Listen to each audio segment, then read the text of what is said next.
नमस्कार साथियों, वेदांत क्लासेज में आप सभी का हार्दिक स्वागत व अभिनंदन। साथियों, हम चर्चा कर रहे थे राजस्थान की नदियों के ऊपर और उसमें राजस्थान में 3 प्रवाह की नदियाँ बहती है। आंतरिक प्रवाह की नदियाँ, अरब सागर में अपना जल ले जाने वाली नदियाँ और बंगाल की खाड़ी की प्रवाह की नदियाँ। इसमें से आंतरिक प्रवाह की नदियों की शुरुआत हमने कर दी थी। काफ़ी सारी नदियों के ऊपर हमने चर्चा कर ली थी और आज की जो क्लास में हम शुरुआत करेंगे, वो कौन सी नदी से शुरुआत करेंगे? का नाम होगा रूपारेल नदी। तो सबसे पहले आप हेडिंग डाल लें, रूपारेल नदी। रूपारेल नदी।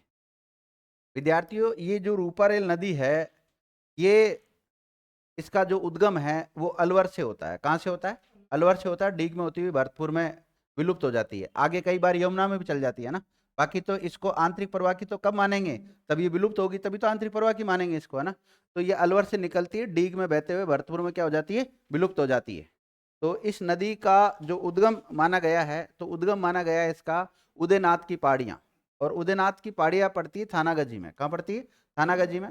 और इसी पे ही आपको पता है एक बांध बना हुआ है, सीकरी बांध, डीग में पड़ता है। और डीग जल महलों के लिए भी प्रसिद्ध है। हालांकि डीग अब खुद ही जिला बन गया। पहले ये भरतपुर में आता था। किस में आता था? भरतपुर में आता था। इसी के पास ही मोती झील है और नौह सभ्यता भी इसी के पास में विकसित हुई है। तो ये सारे जो पॉइंट्स हैं, इनको हम कवर करेंगे इसमें, है ना। तो सबसे पहले तो रूपारेल नदी लिख लिया आपने और अन्य नाम लिखो इसके, अन्य नाम। और अन्य नाम में आ जाएगा लसवारी। इस नदी को क्या कहते हैं? लसवारी नदी भी कहते हैं।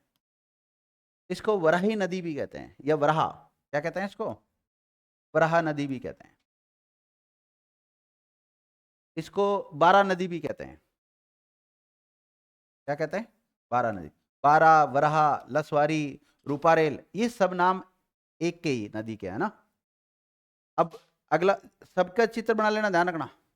जो भी डायग्राम बना सको वो डायग्राम बना लेना, जगह छोड़ना सबकी। और अब देखो, इसका उद्गम कहाँ से होता है? तो कोई भी नदी का जब उद्गम होता है या उसका कौन सी जगह पर उसका मुहाना बनता है। मुहाना क्या होता है? जहाँ पे नदी जाकर कहीं दूसरी नदी में मिल रही हो या फिर सागर में गिर रही हो, उसको मुहाना कहते हैं। या विलुप्त होती होगी तो एंड तो करना ही पड़ेगा ना उसका। तो इसकी शुरुआत देखते हैं सबसे पहले कि इसकी शुरुआत कहाँ से होती है। उद्गम बोलते हैं उसे। क्या बोलते हैं? उद्गम।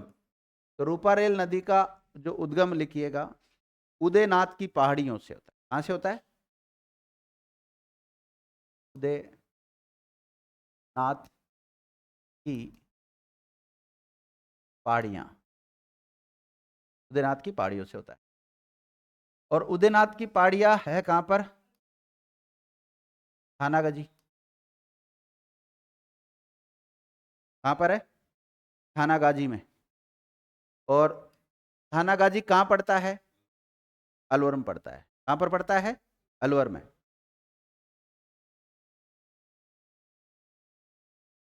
अलवर में। लिख लिए? पर्वत क्षेत्र लिख सकते हो, अलवर, डीग और भरतपुर।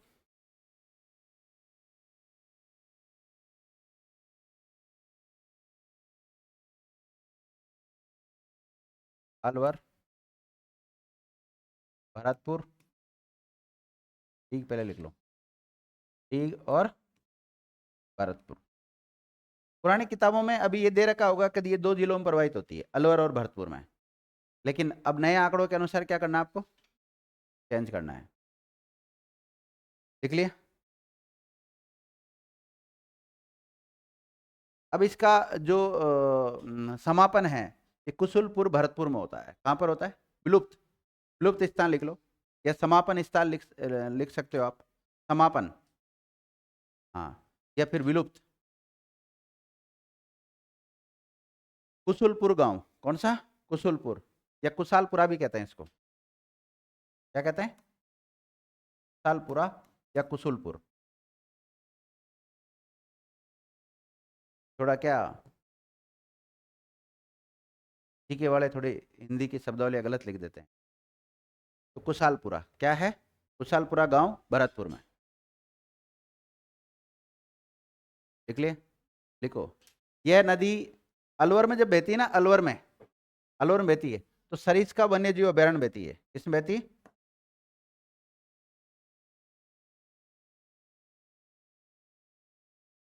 देखो यह है नदी अलवर के सरिस्का वन्य जीव अभयारण्य में भी प्रवाहित होती है।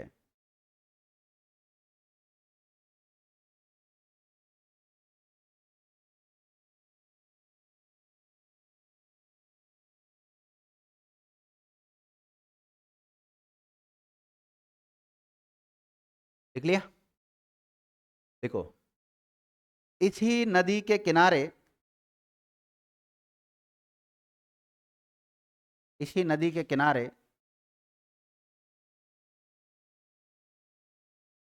दीघ के जल महल बने हुए हैं। क्या बने हुए? दीघ के जग महल, सॉरी जल महल, दीघ के जल महल बने हुए हैं। वैसे दीघ जल महलों के लिए भी प्रसिद्ध भी है ना। और दीघ में जो जल महल बन रखे हैं, इनका निर्माण किसने कराया था? बदन सिंह ने। किसने करवाया था? इन नोट डाल, ये जल महलों को रेखांकित कर लो। इनका निर्माण बदन सिंह द्वारा करवाया गया था। किसने कराया था? बदन सिंह के द्वारा करवाया गया था।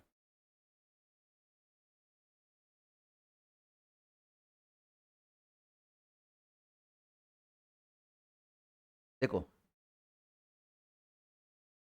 ये तो लिखाने की जरूरत नहीं है। डीग डीग के जल महल पहले भरतपुर में आते थे, वर्तमान में डीग जिले में आते हैं। इतना तो आपको भी थोड़ा सा अंदाजा पड़ ही गया होगा।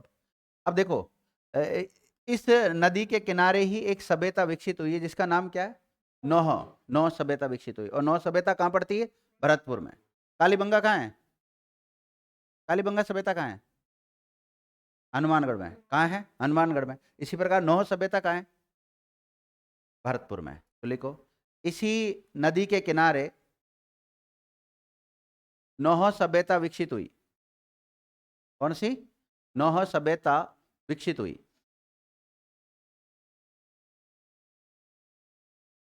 ठीक है। अब नौह सभ्यता को रेखांकित कर लो। और कहां पर विकसित हुई है? भरतपुर में। अभी वर्तमान में भरतपुर। कौन से जिले में आती है नौह सभ्यता? भरतपुर में। नदी पूछे तो रूपारेल नदी, और रूपारेल ना मिले तो लसवारी नदी, लसवारी ना मिले तो बरा, बरा ना मिले तो बारा नदी। ठीक है। अब आप इस नौ सभ्यता को रेखांकित कर लिया आपने। अब बताओ इसकी खोज किसने की?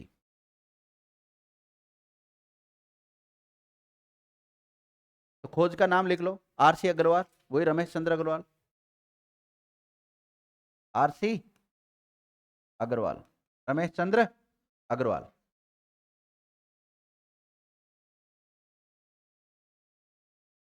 अब देखो ये लोह युगीन सभ्यता है। कैसी है?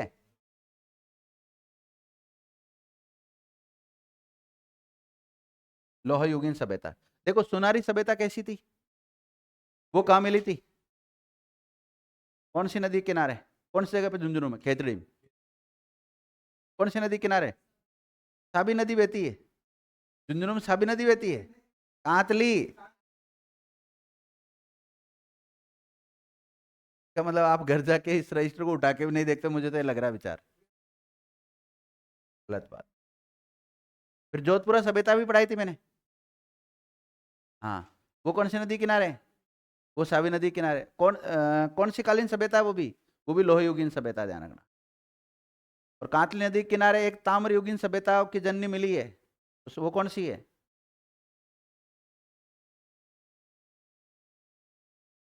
गणेश्वर। हाँ। और ताम्र नगरी किसे कहते हैं? आहड़ को। और जिला किसे कहते हैं?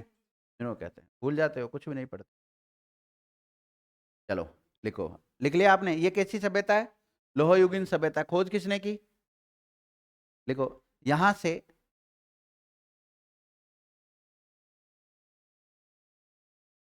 यहां से एक ईंट मिली जिसपे पक्षी का चित्र अंकित है।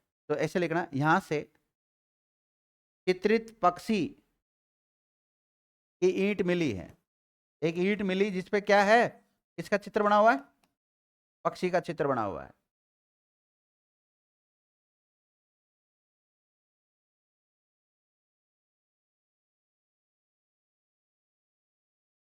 लिखिएगा, यहां से शुंगकालीन, शुंग वंश पढ़ते हैं हम, इंडियन हिस्ट्री पढ़ते हैं जब, प्राचीन भारत का इतिहास पढ़ते हैं ना, तब शुंगकालीन, कुषाणकालीन और मौर्यकालीन, मौर्य वंश का काल था ना, मौर्यकालीन, शुंगकालीन, कुषाणकालीन और मौर्यकालीन प्रमाण मिले हैं, साक्ष्य मिले हैं।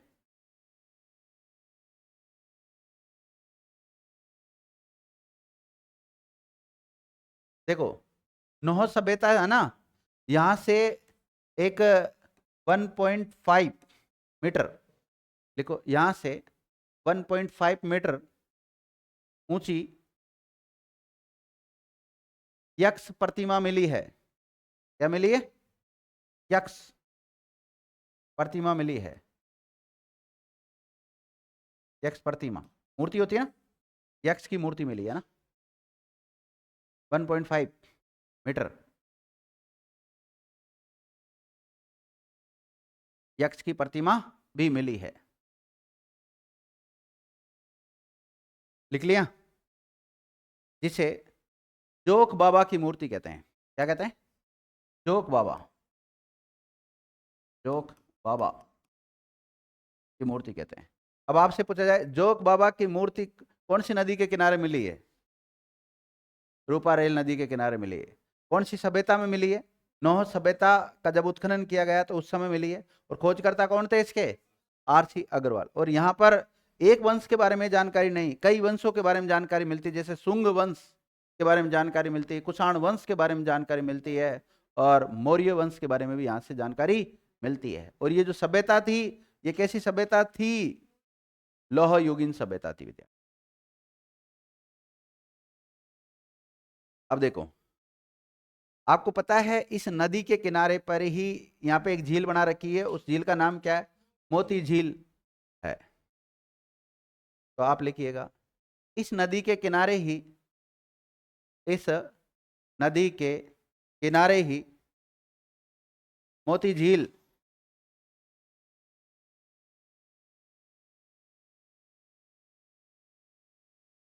तुम लोग खराब करोगे, आराम आराम से खोलो, बंद करके खोल के आराम से खड़े हो फिर खोलो,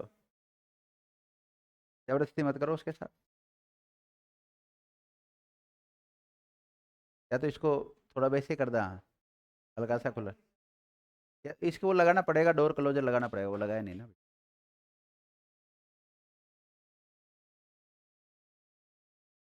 देख लिया? इसके किनारे ही मोती झील स्थित है। अब मोती झील को रेखांकित कर लो।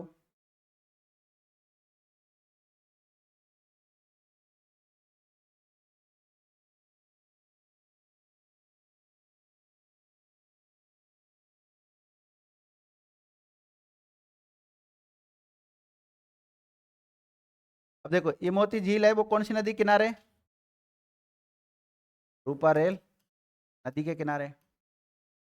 इसका निर्माण किसने करवाया था? तो इसका निर्माण कराया था भरतपुर के शासक महाराणा, सॉरी महाराजा, महाराजा सूरजमल ने। किसने कराया था? सूरजमल ने कराया था। महाराजा सूरजमल ने कराया। निर्माण लिख लो, सूरजमल ने कराया। और जिन्हें जाटों का क्या कहते हैं? प्लूटो।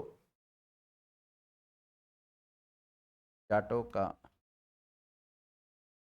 प्लूटो ठीक कहते हैं। तो जाटों का प्लूटो किसे कहते हैं? महाराजा सूरजमल को कहते हैं विद्यार्थियों, सूरजमल को कहते हैं। लिख लिया?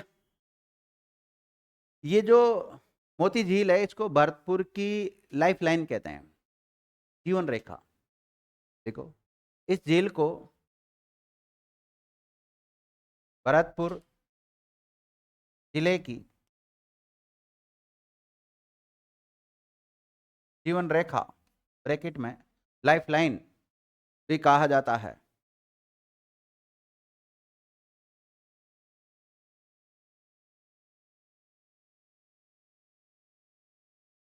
लिख लिया। अगला फैक्ट लिखो, इस झील में नील हरित शैवाल पाए जाते हैं। क्या पाए जाते हैं? क्या होता है अक्षित नील हरित शैवाल?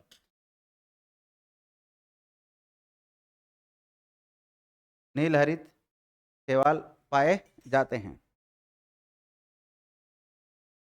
तो नील हरित शैवाल के लिए प्रसिद्ध झील कौन सी है? मोती झील। कहां पर है? भरतपुर में विद्यार्थियों, लिखिएगा।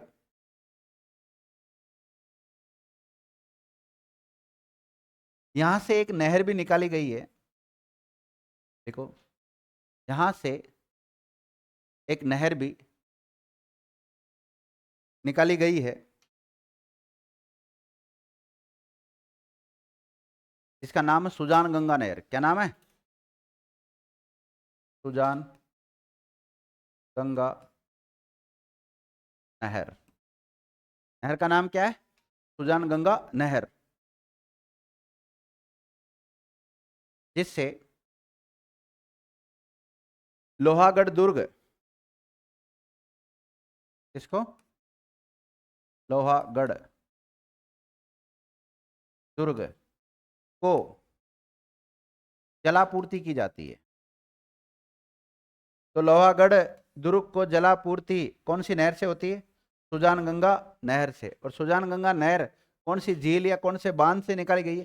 भाई बांध बनाया तभी तो झील का निर्माण हुआ है यहाँ पे। तो इसी रूपारेल नदी पर जो बांध बना रखा है, जिसे मोती झील के नाम से भी जाना जाता है, उसी से ये नहर निकाली गई है। और इसको लोहागढ़ दुर्ग को क्या होता है? इससे जलापूर्ति होती है। लिख लिया।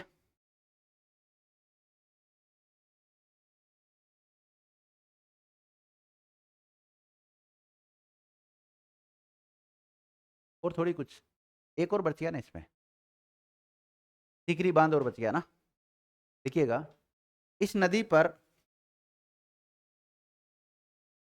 अभी तो लिख रुक पढ़ाने तो दो पहले। इस नदी पर टीकरी बांध भी बना हुआ है। कौन सा बांध बना हुआ है? टीकरी बांध भी बना हुआ है।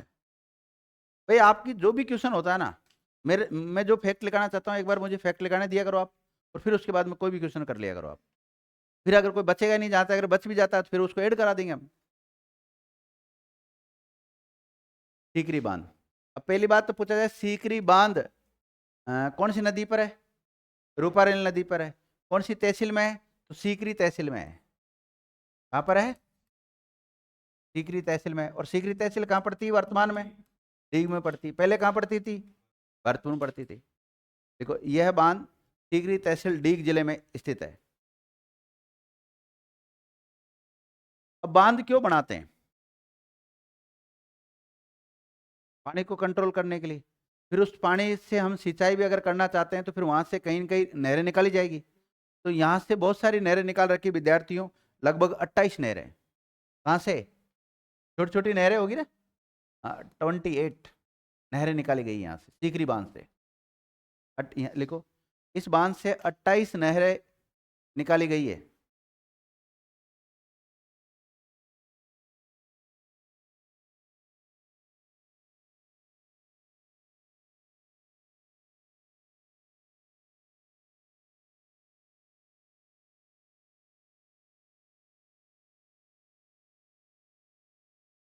लिख लिया।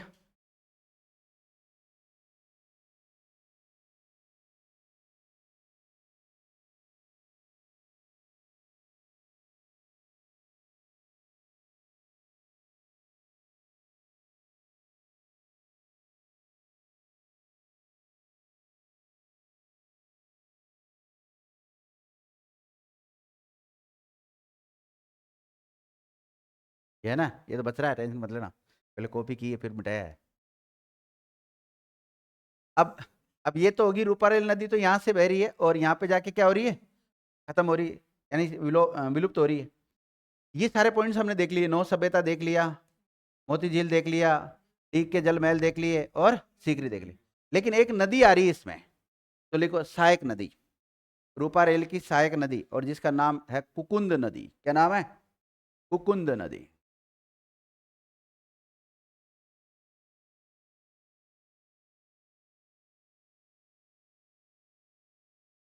कुकुंद नदी,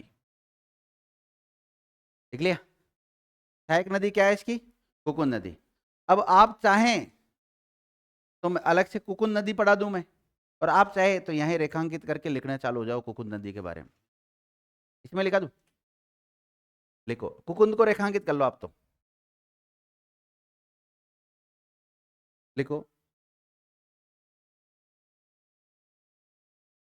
यह नदी भरतपुर में प्रवाहित होती है। कुछ नहीं, भरतपुर में प्रवाहित होती है।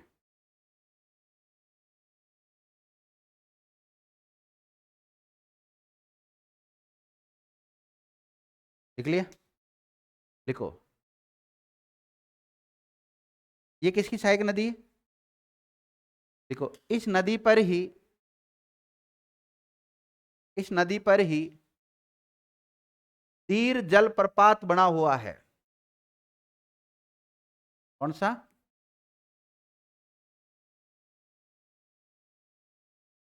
तीर, तीर जलप्रपात बना हुआ। आपसे पूछा जाए तीर जलप्रपात कौन सी नदी पर बना हुआ है?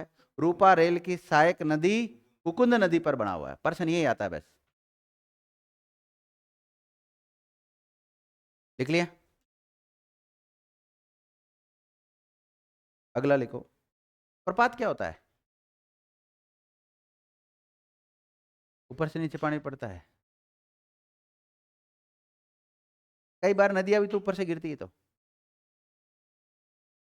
उसी का हिस्सा है, वाटरफॉल का ही। देखो, जलप्रपात जहां तक मेरा मानना है, जो यूं आके डायरेक्ट यूं गिरती है, एकदम मतलब समकोण पे, 90 डिग्री कोण पे जो गिरती है, उनको क्या बोलते हैं? जलप्रपात कहते हैं।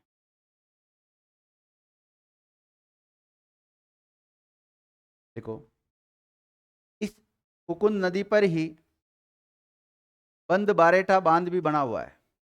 कौन सा? बंद बारेठा बांध भी बना रखा है।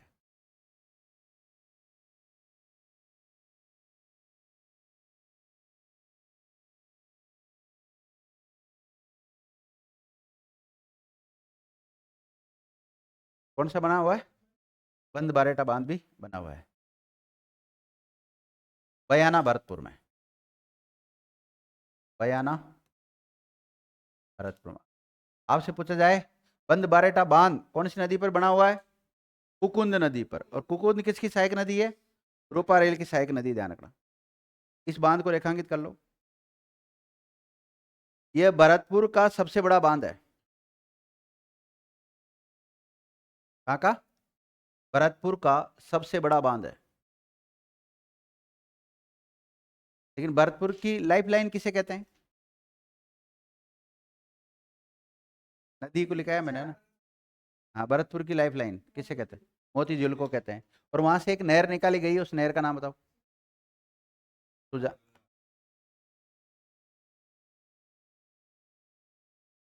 गंगा नहर। इससे जलापूर्ति किसको होती है? लोहागढ़ दुर्ग को होती है, विद्यार्थी भूल गए सब। अब ये बंद बारेटा बांध है ना, इसका निर्माण किसने करवाया था? देखो, इस बांध का निर्माण 1886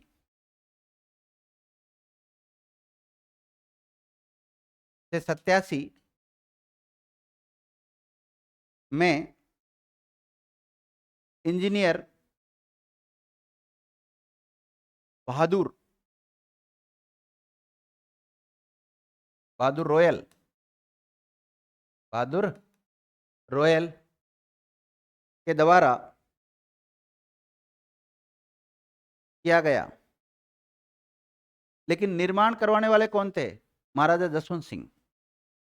कौन थे? महाराजा जसवंत सिंह के समय। देखो, इस बांध का निर्माण महाराजा जसवंत सिंह के समय हुआ था।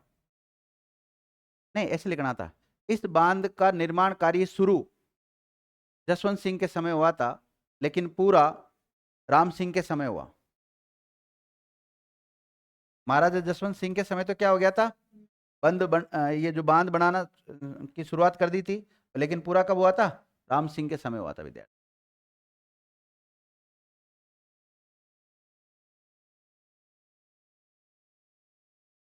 देखो इस जहाज की, या ऐसे लिखना, इस बांध की आकृति, इस बांध की आकृति जहाज के समान है।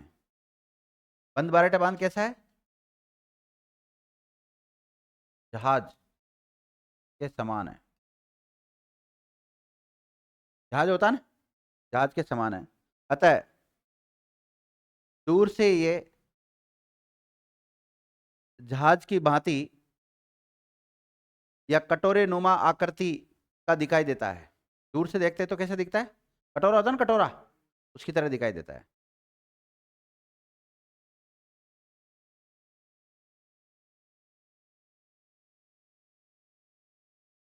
देख लिया। देखो इस बांध से बयाना और रूपवास, बयाना और रूपवास तहसीलों में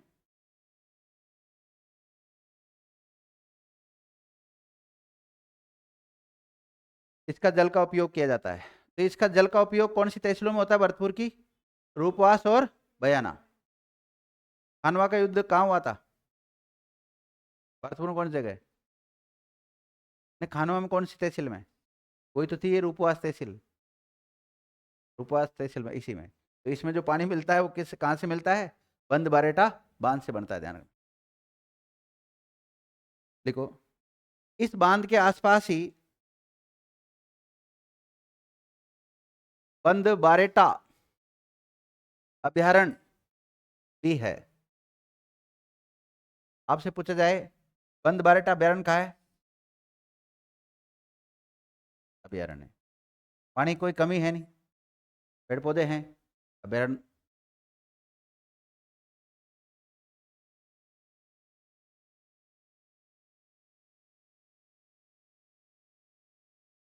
लिख लिया विद्यार्थियों।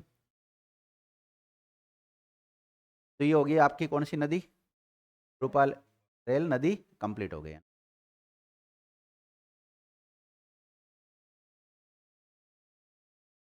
ठीक है। हाँ, रूपा रेल नदी और कुकुन नदी को लेकर क्वेश्चन से इतने फैक्ट अगर आप याद कर लेते हो और एक दो फैक्ट अपनी तरफ से अगर आप ऐड कर लेते हो तो नदियों का कोई फैक्ट बाहर नहीं जाने वाला।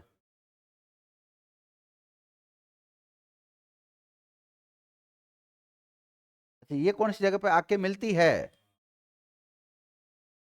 देखो पुराने आंकड़ों के अनुसार तो भरतपुर बता देते थे, है ना, ठीक है। बाकी अब नए आंकड़ों के अनुसार तो इसको देखना पड़ेगा भाई कहाँ पे मिलती है, क्योंकि प्रॉपर लोकेशन को अभी ऐसे रेवेन्यू जो आंकड़े हैं वो आए नहीं अपने सामने, और ना किसी किताबों में समाहित कर रखा तो भाई कहाँ पर है। पर बाकी देखेंगे इसको नेट वगैरह पर सर्च कर के आपको बता देंगे अगर। हाँ, ये भी पॉइंट है भाई कहाँ पे जाके मिलती है, ठीक है, और आपको मिल जाए तो मुझे भी बता देना बेटा, ठीक है। तो आज की क्लास को यहीं विराम देते हैं, मिलते हैं नेक्स्ट नदी के साथ नेक्स्ट क्लास में। धन्यवाद।